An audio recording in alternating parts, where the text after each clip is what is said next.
But first, to the biggest story of the week. Our Prime Minister, Anthony Albanese, breaks a major election promise.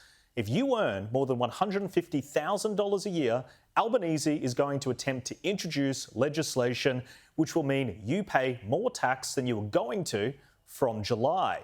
It is a tax increase for many, many Australians, and he is justifying this move by introducing incredibly tiny levels of tax relief for lower income Australians.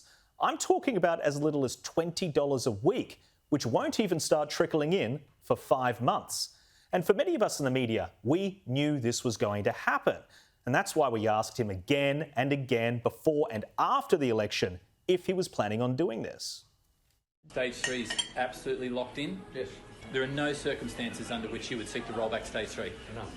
Labor will support all of the legislated tax cuts. We won't seek to change those legislated tax cuts. We support tax cuts and everyone will be getting a tax cut. People are entitled to have that certainty of the tax cut. You promised to those Australian families the Stage 3 tax cuts will come into effect in July in full. Well, we haven't changed our position on that, Michael. I'll ask that question again. Can you promise, as you did before the election, the Stage 3 tax cuts will come in full in July? Well, I've said we haven't changed our position, But can you promise, Prime Minister?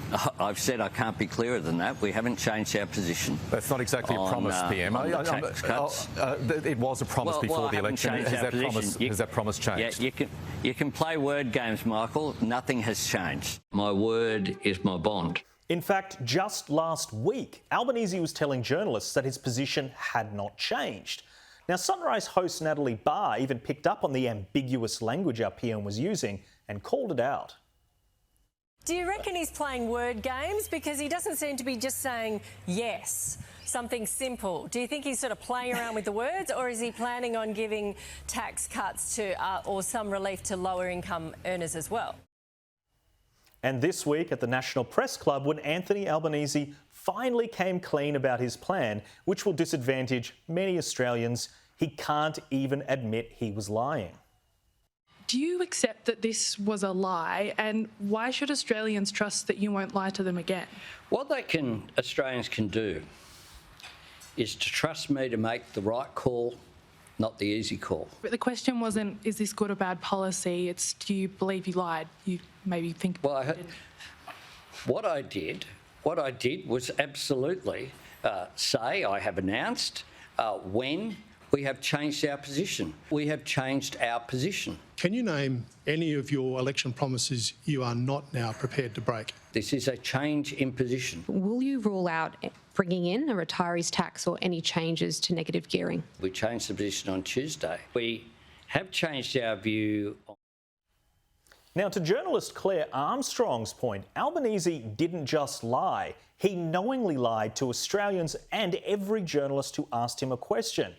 We know this because he admitted to asking Treasury to investigate his plan as early as January. Now, policy takes time. Is he seriously expecting us to believe that in the last week that he was committed to the cuts, but then over the weekend he had an epiphany and drafted the policy on the fly? No, it was calculated, it was deceitful, and it was contemptuous. For Albanese, a lie is warranted as long as it yields a positive outcome.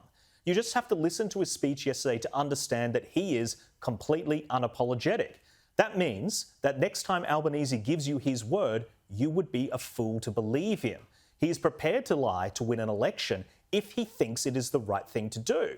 It is an extremely dangerous philosophy. And for a man whose party got 33% of the primary vote at the last election, it may end up costing him everything. Well, joining me on the panel this week is the Australian's media writer Sophie Ellsworth and wordsmith and broadcaster Kel Richards. Kel, let's start with you. Massive story, very impactful for a lot of people, very difficult to understand how specifically impacts each family, but a lot of us knew it was coming, and that's why a lot of us were asking him over and over again. What's your take? I think your point about how long he knew this was coming is the big point. if it really was a very late decision, you can turn around and say, look, I've got to be honest, what I said was misleading, but I didn't intend to mislead. That was not my intention, because we did have a policy at the time that we were not going to change the the stage 3 tax break that was coming, that was legislated for. That was our fixed intention. I did not deliberately mislead anyone. But you can't say that because of your point. Your point that this was legislation being prepared, this was asking Treasury to prepare a background piece for this. So the fact that he knew the change was coming means he's boxed himself into a corner. He cannot repair trust once he's boxed himself into that corner. He cannot defend, I was not being dishonest. Now, we've known for a long time, and I've talked about the linguistic trick of saying that is not our intention. Because if someone says that is not our intention on Wednesday, well, it might be our intention on Thursday. Who knows? So that is really, really dishonest. Now, the entire Canberra press corps is picking up on the fact that he's saying that's not our intention. But who knows? By lunchtime tomorrow, it might be. So it's now been, everyone's alerted to it. Everyone's aware of the fact that he is ducking and dodging and diving, and his character has suffered a massive blow. Yes, and that's such a good point. Sophie, we always watch in the press club, there tends to be a bit of division in the journalists there. Sometimes the people from The Guardian are asking very different questions to people from The Australian. But yesterday, everybody seemed to be united in that Albanese had made a massive mistake. What are your thoughts on how it played out? Yeah, it's very interesting to see, Jack. Some of the News Corp papers were very critical also of Albanese's backflip, whereas the Nine papers, however, were not. They were basically saying this is a good thing.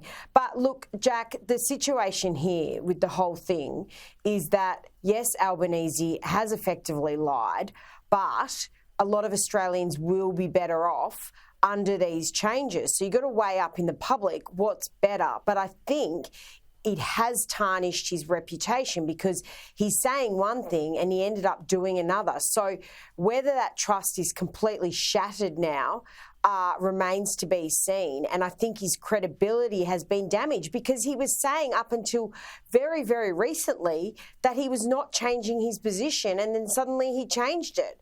So I think Australians, despite the fact many will be better off under these changes, will now doubt what he says every time he does speak.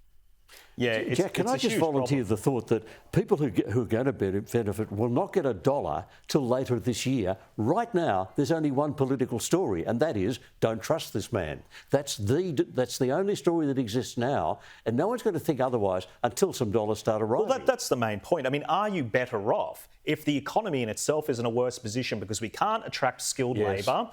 There is now bracket creep hurting the future prospects of employment, and the trade-off for that is that you get $20 a week later in the maybe 5 months down the track, even though inflation's hitting now, if the Greens do a deal with them. Because there is a chance that it gets watered down even further. And it will push up inflation. They will end up doing a deal with the Greens that pushes up inflation. And how is that going to make Anthony Albanese look if he can't even push this proposal through without it getting amended again, which Adam Bandt wants to do? So it's a massive story. We're going to follow it. We'll keep looking at it.